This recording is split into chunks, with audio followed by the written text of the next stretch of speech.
times when you are trying to explain to someone how you are feeling but just can't seem to find the right words?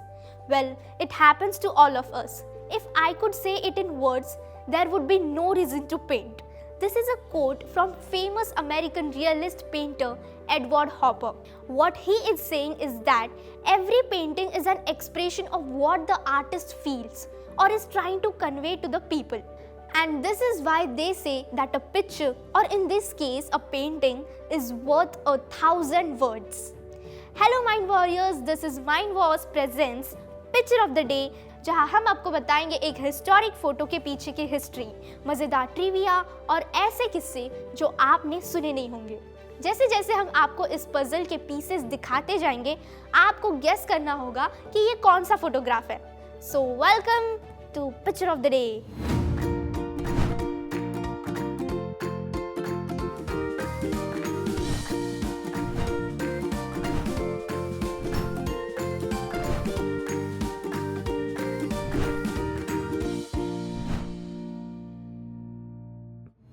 Here is the first piece of the puzzle.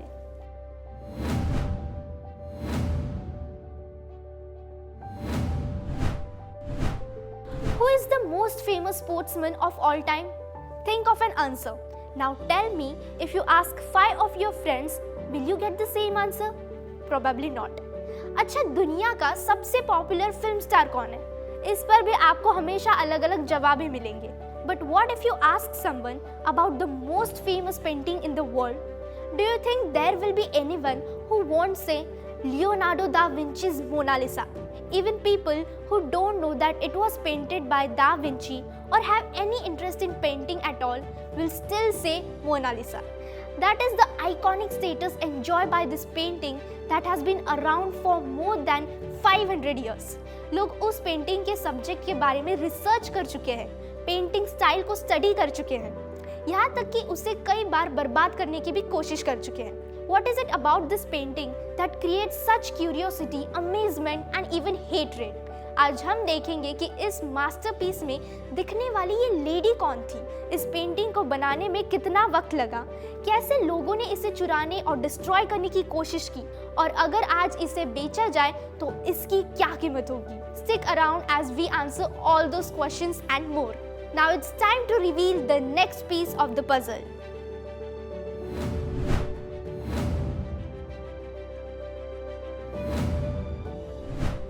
Before we know more about the painting, let us know a little bit about the painter. Leonardo was known to be a painter, engineer, scientist, sculptor and architect, to name some of his areas of expertise. His name would definitely be a part of the most intelligent people who have ever lived. Born near Florence, Italy in 1452, Leonardo developed an early interest in art. Basic reading, writing और mathematics की knowledge के साथ 14 साल की उम्र में उन्होंने Florence के मशहूर पेंटर और स्कल्प्टर एंड्रियो डेल वेरेचियो के असिस्टेंट के तौर पे काम शुरू कर दिया और 7 साल तक उनसे सीखते रहे। उसके बाद वो इंडिपेंडेंटली काम करने लगे और कमीशन पेंटिंग्स और स्कल्पचर्स बनाते थे। His other interests included imagining and designing devices that did not exist at the time.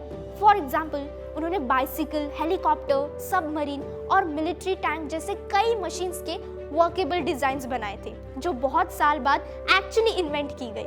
He died in 1519 at the age of 67, and since then a lot of his artwork has been destroyed, but some of the popular ones that remain are The Last Supper, The Vitruvian Man, Madonna on the Rocks and of course Mona Lisa. अब इस तस्वीर का एक और हिस्सा आपके सामने आएगा।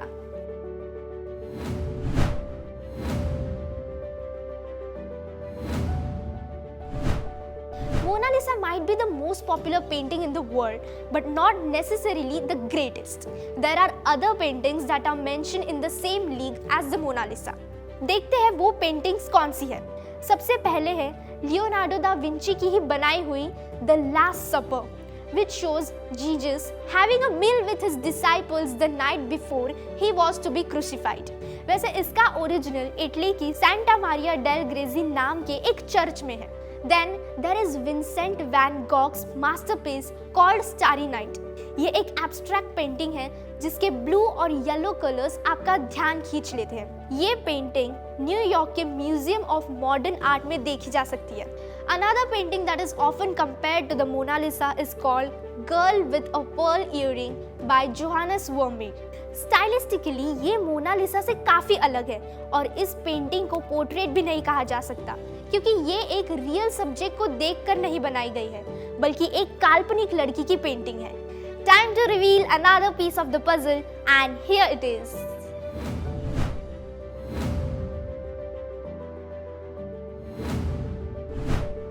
आज मोनालिसा को तो सब जानते हैं मगर वो जिस लेडी की पेंटिंग है उसके बारे में ज्यादा लोग नहीं जानते हैं। वैसे तो उनकी आइडेंटिटी के पीछे काफी थ्योरीज है।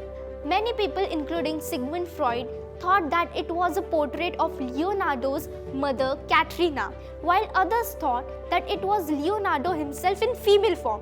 मगर सबसे पॉपुलर थ्योरी ये है कि ये फ्लोरेंस के एक अमीर मर्चेंट फ्रांसिस्को डेल जियोकांडो की बीवी लीसा डेल जियोकांडो थी। इटालियन में the word Mona is the short form for Madonna meaning my lady. So Mona Lisa over the time turned into Mona Lisa. Francesco del Giocondo ने अपने बेटी के पैदा होने और एक नया घर खरीदने की खुशी में लियोनार्डो को ये पेंटिंग बनाने के लिए कमीशन किया था और इस पर काम शुरू हुआ 1503 में। इस पेंटिंग की कुछ खास बात है लीसा के कपड़े और उनकी स्माइल। उस स्माइल को थ्रू आउट हिस्ट्री मिस्टीरियस कहा गया है because it is a hint of a smile and sometimes it is difficult to truly understand if she is happy or sad in the painting. उस जमाने में लोग जब इस तरह की पेंटिंग बनवाते थे तो अपने सबसे अच्छे कपड़े और गहने पहनते थे मगर जैसा कि पेंटिंग में नजर आता है लीसा के कपड़े एकदम सिंपल है और उन्होंने कोई गहने नहीं पहने हैं। This is one of the many mysteries surrounding Lisa del Giocondo, the woman we all know as Mona Lisa. Time to see another part of the photograph.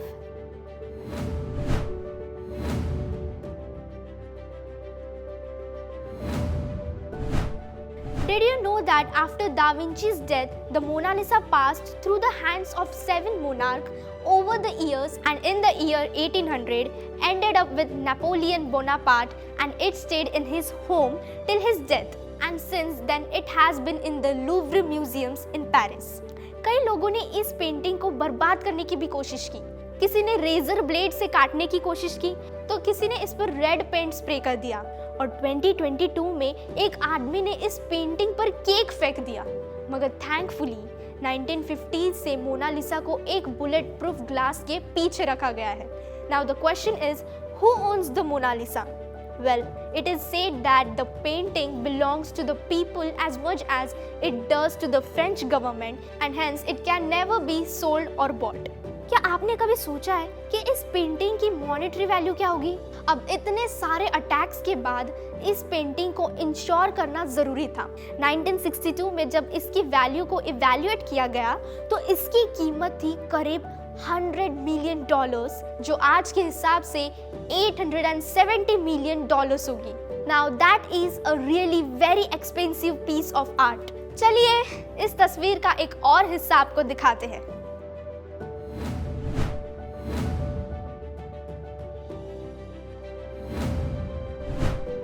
Did you know that apart from all the unsuccessful attempts to steal and destroy it, the Mona Lisa was actually stolen once? In the early 1900s, Mona Lisa had not yet become a household name in France.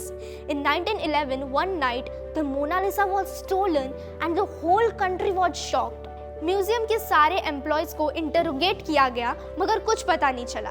कुछ साल पहले Louvre में एक और चोरी हुई थी और उस इन्वेस्टिगेशन में नाम आया था उस वक्त के famous Spanish painter Pablo Picasso का।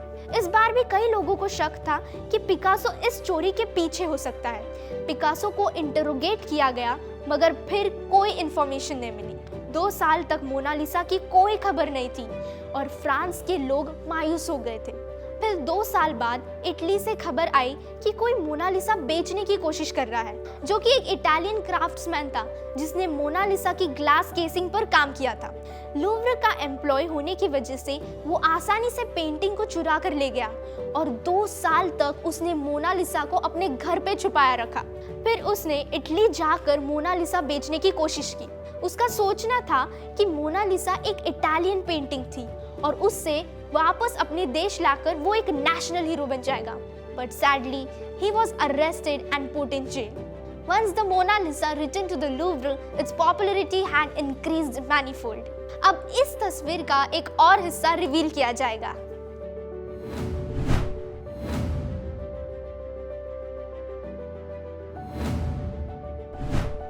Let us get to know more about the museum that houses the great Mona Lisa.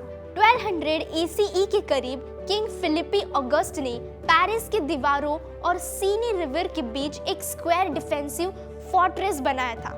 One by one, future kings and queens continued to build around this fortress, and the Louvre Palace slowly kept getting bigger and bigger. French revolution के दौरान ये decide किया गया कि इस palace को अब एक म्यूजियम की तरह यूज किया जाना चाहिए और इवेंचुअली 500 से भी ज्यादा पेंटिंग्स के साथ लूव्र म्यूजियम को इनॉग्रेट किया गया। आज लूव्र दुनिया का सबसे ज्यादा विजिट किया जाने वाला म्यूजियम है। 15 एकर्स के एरिया में फैली लूव्र की गैलरीज में 4,80,000 से ज्यादा आर्टवर्क्स को देखने दुनिया भर से रोज 15,000 लोग आते हैं। Yes, 15,000 people a day. अगर लूव्र का सारा आर्टवर्क देखना हो और अगर हर पीस पर सिर्फ 30 सेकंड स्पेंड किए जाए तो भी एक इंसान को 100 दिन लगेंगे, non stop without any breaks for eating और स्लीपिंग। एक और इंटरेस्टिंग बात यह है कि 1803 से लेकर 1814 तक नेपोलियन के राज में लूव्र का नाम बदल के नेपोलियन म्यूजियम रख दिया गया था। ये है इस पजल का second last piece.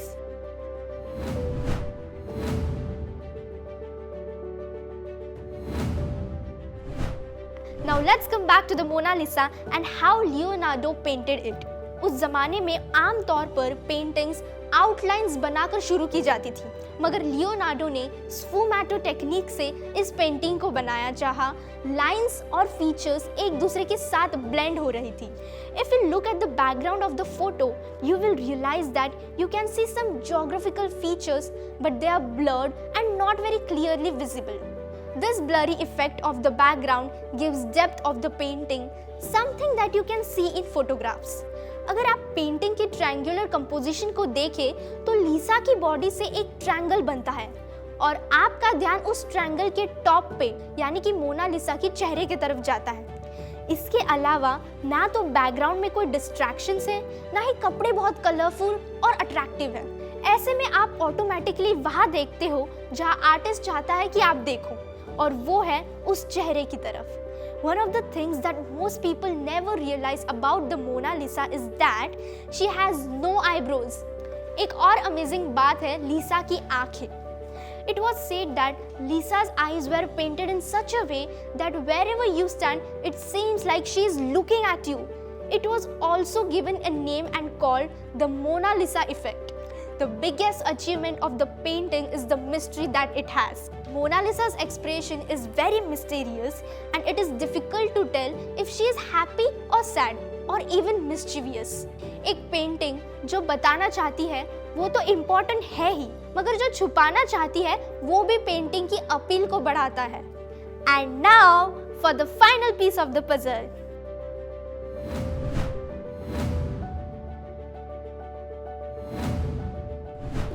And here we have the picture of the day, The Mona Lisa by Leonardo da Vinci. क्या आप जानते हैं कि जब लियोनार्डो इस पेंटिंग पर काम कर रहे थे तब वो इसे एक माइनर आर्टवर्क समझते थे जिसमें थोड़ी सी इंटरेस्टिंग शेडिंग की गई है। ऑफ कोर्स उन्होंने ये तो नहीं सोचा होगा कि 500 साल बाद भी लोग इस पेंटिंग के बारे में बात करेंगे।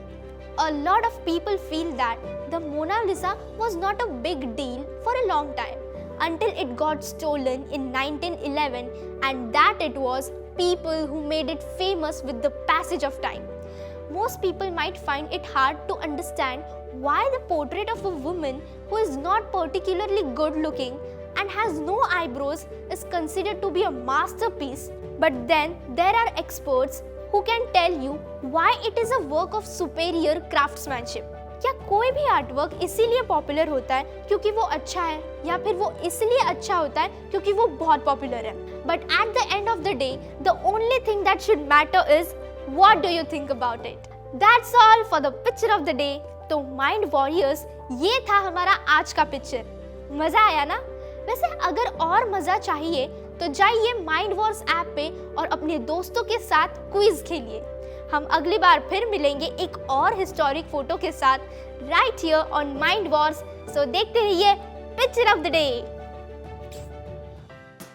जल्दी से प्ले स्टोर पर जाकर माइंड वॉर्स का नया ऐप डाउनलोड कीजिए. खेलिए बहुत सारे quizzes which bridge the gap between studies and your buddies. और पाओ गेम्स खेलते खेलते स्टडी करने का मजा. So what are you waiting for? Download the app now.